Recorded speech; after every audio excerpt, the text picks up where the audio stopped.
Welcome back to K-Ratio's Week in Preview. I'm Kyle Littner and I'm here today to provide actionable insight for the future, not recap the past. In this week's episode, we are back to our regularly scheduled time, which means we have our regularly scheduled message. Another week, another new national volume record.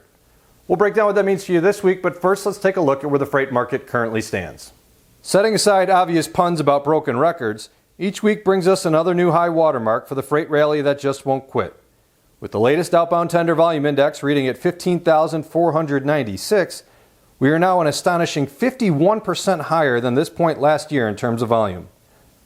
Putting aside the problem of trucks being in the right place at the right time, the sheer abundance of loads has stressed routing guides across the country beyond acceptable levels. And this is how you end up with national rejections above 24% to the highest print since July 5th, 2018. FMCSA data shows a little over 1.6 million trucks currently registered for hire, which is less than 0.5% more than this time last year and only 8% more than this point in 2018.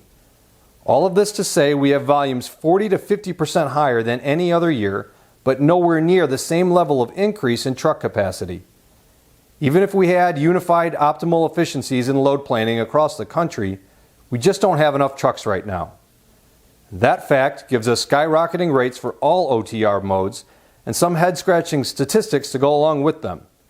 According to DAT, spot load posts are up 75% year over year, and dry van load to truck ratios at a whopping 110% increase year over year.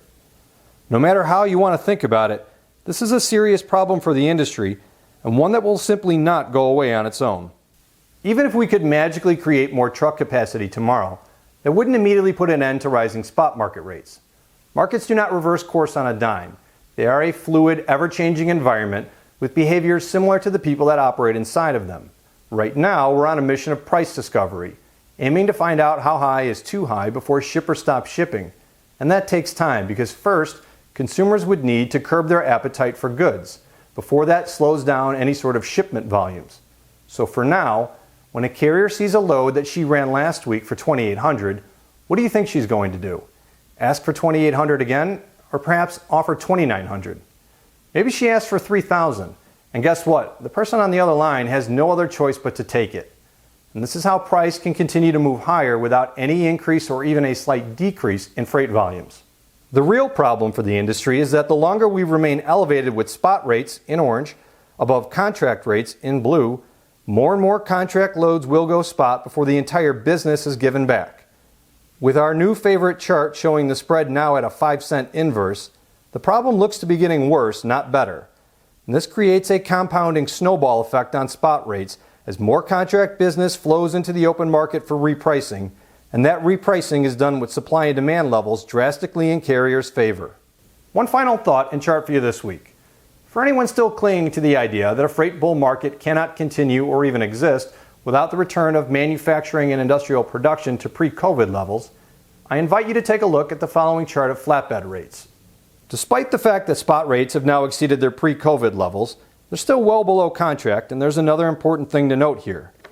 Flatbed volumes by load count are almost insignificant when compared to dry van or even reefer, so any talk about the implications of lower truck tonnage or decreased heavy hauling is like the tail wagging the dog.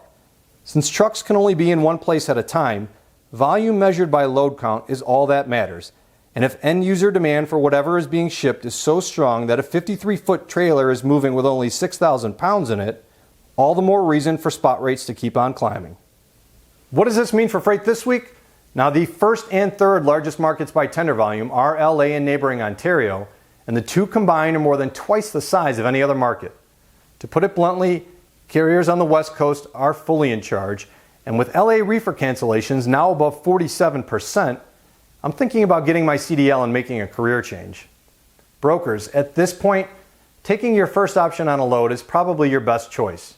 Quit wasting time, eat the losses on your dedicated business, and you'll more than make up for those losses with ample spot market opportunities.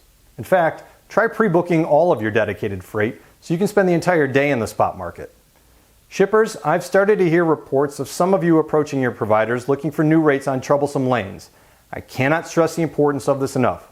Get out ahead of these problems before one quarter ruins your entire annual transportation spend. To stay up to date with everything freight, follow us on LinkedIn. Or for more information on all of our products, including our award-winning Freight Intelligence platform, so that your margins don't end up where they are today, check us out at k-ratio.com. Please stay safe, and thank you all for watching.